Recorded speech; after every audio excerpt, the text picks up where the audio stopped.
Thanks so much for your time. I am Pius Kojo Baka. This evening, government has indicated that it will be heavy on tax compliance measures in the 2025 budget.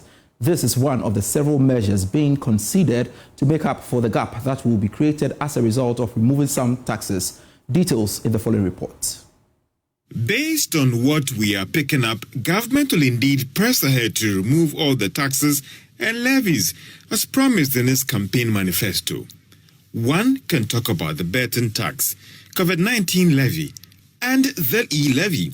All these taxes could result in government losing more than 10 billion Ghana cedis every year. This has resulted in some renewed pressure on government to review this proposal. It follows revelations from the World Bank that the economy could struggle, especially when revenue mobilization is not looking too good for this year.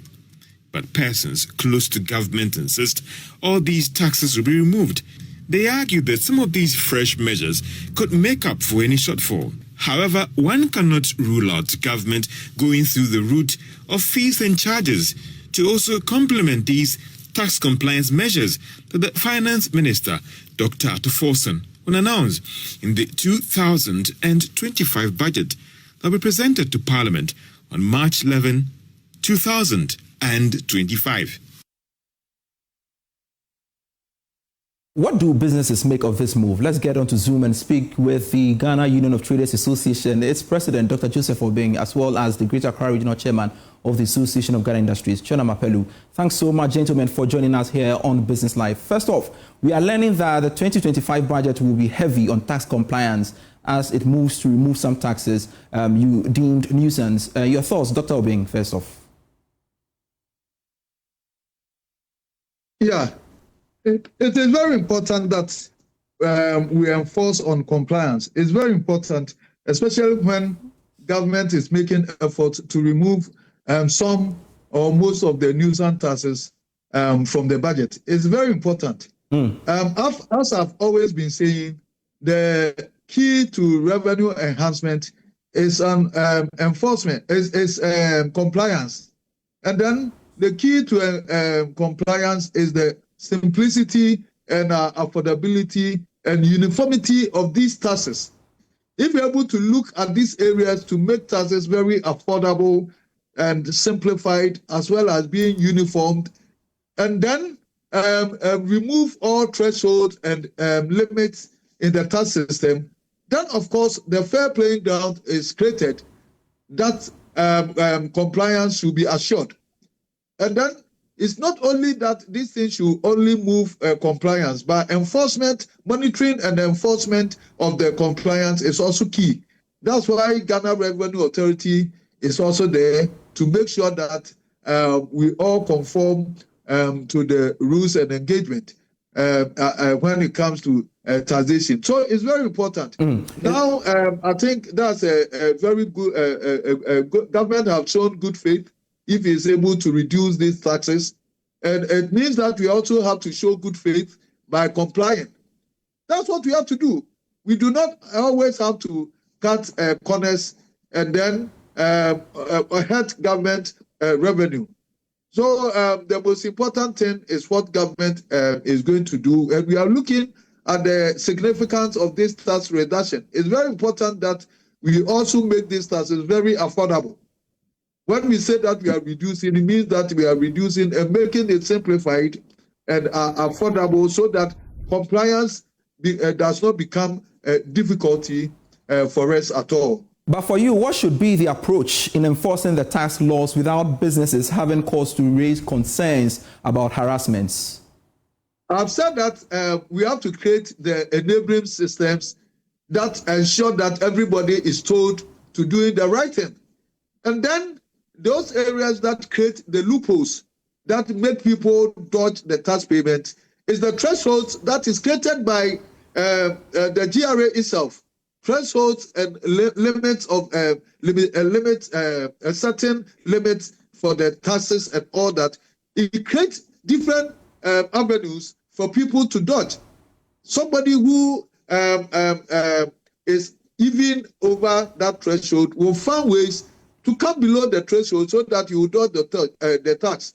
So we have to avoid all these discretionary measures and make sure that we make taxes very uniform and very fairly.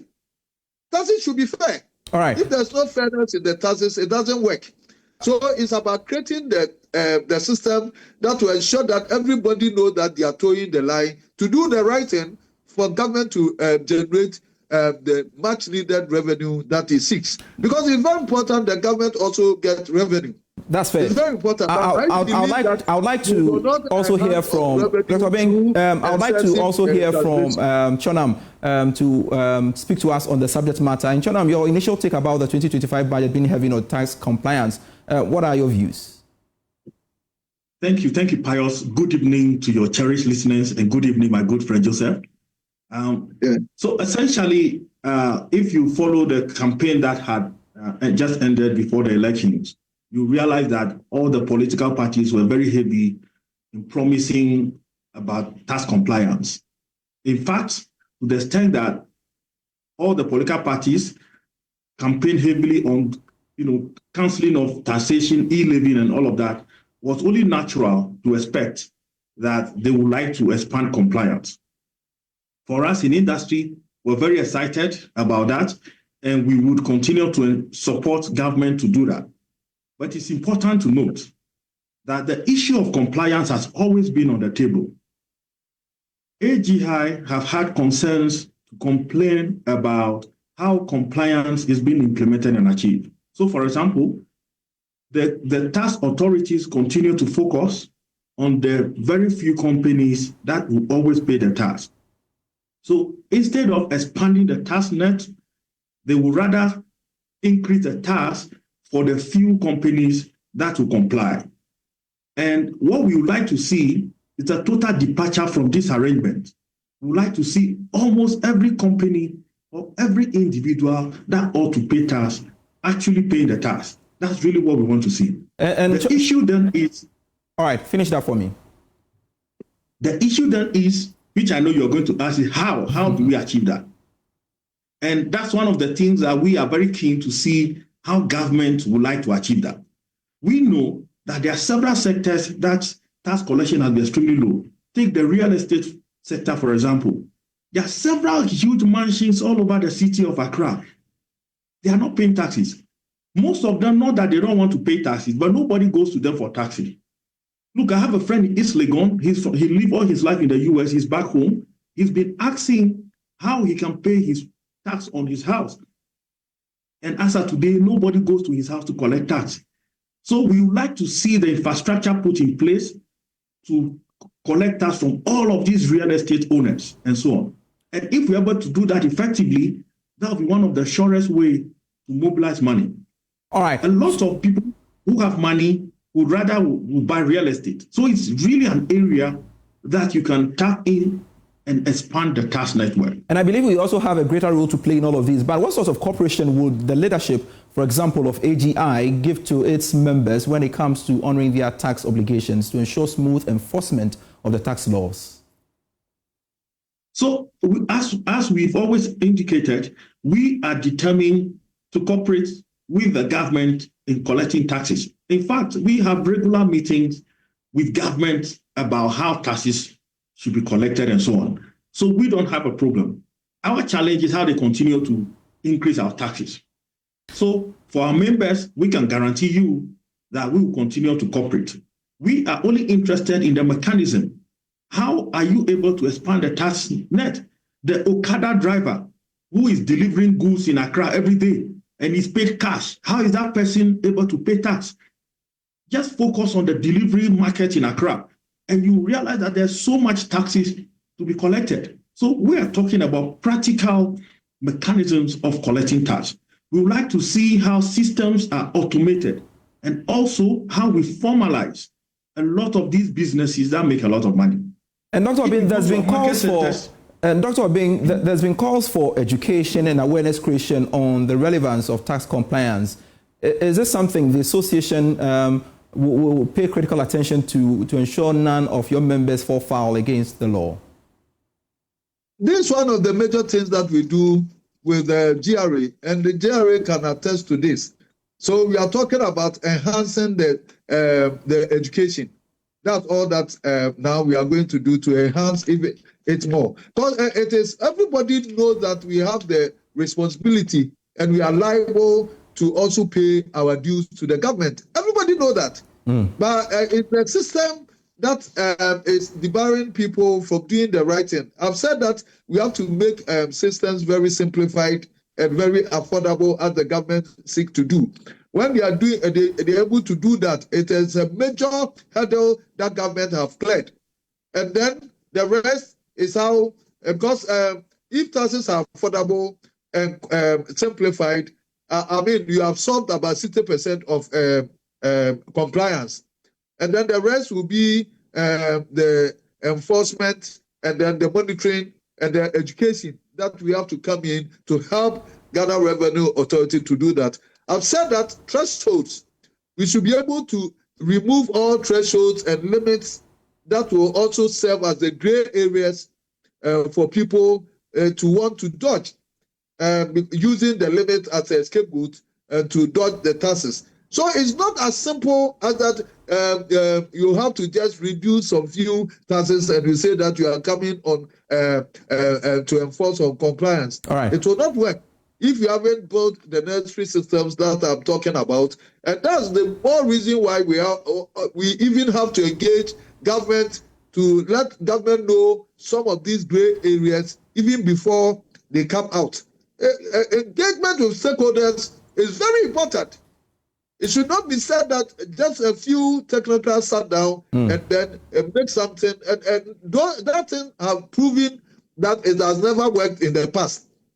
So it's very important that as government want to enhance on compliance, the whys and hows should come in from the stakeholders like myself and my brother, AGI. Chana, we have the final words on this move as we await the 2025 budget to be read, and need some clarity on the enforcement. I'm pretty sure you are also looking forward to that. So tell us your expectations on that, and of course the clarity part in enforcing the tax laws.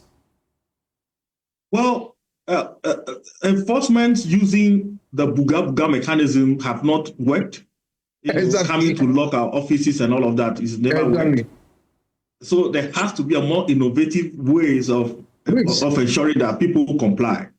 We are going to be engaging GRA on this Friday and other government officials about how best to have this done. But we are sure that once the systems are put in to ensure that everybody within a tax network is able to pay tax, that's one of the surest ways. Very well. That system, government has to think through and create it. Then we're happy to support in making sure that it works. Very well. Thank you so much. I support Chona on the issue of machoism in tax enforcement. That one never helped. It rather agitates the people and to refuse. And so we have to build modernized systems that will necessarily bring people naturally on board. Very well. As well as also using some baits.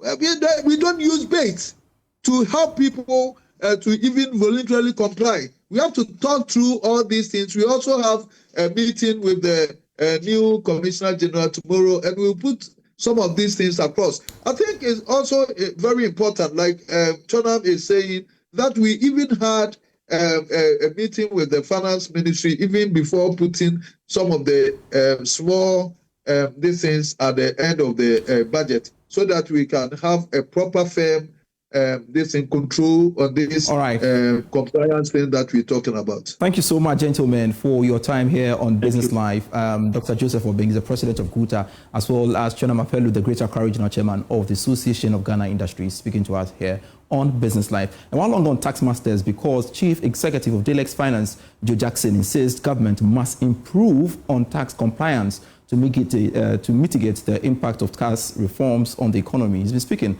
on Marketplace. I'm making the point that it's important to expand the tax net. It is important to reduce the burden on those who are paying tax, primarily in the very formal sector.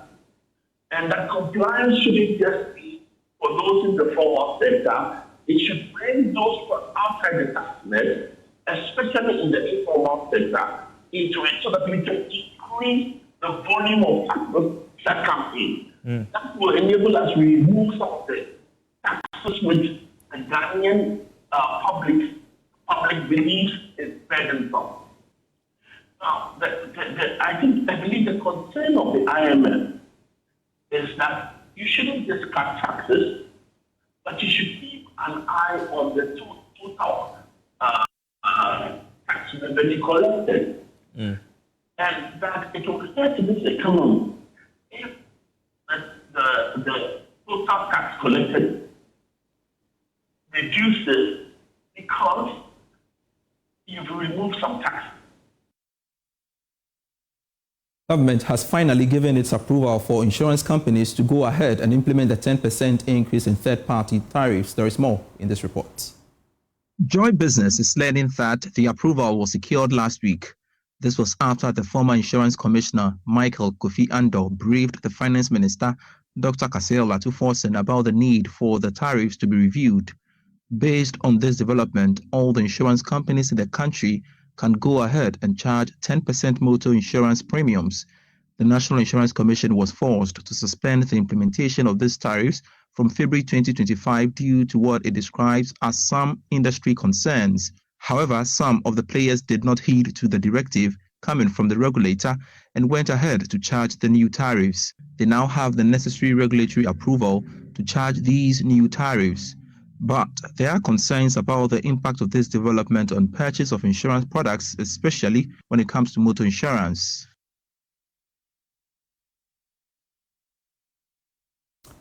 The Joy Business van comes up shortly after this break. Watching Business Live, I am Pius Kujubaka.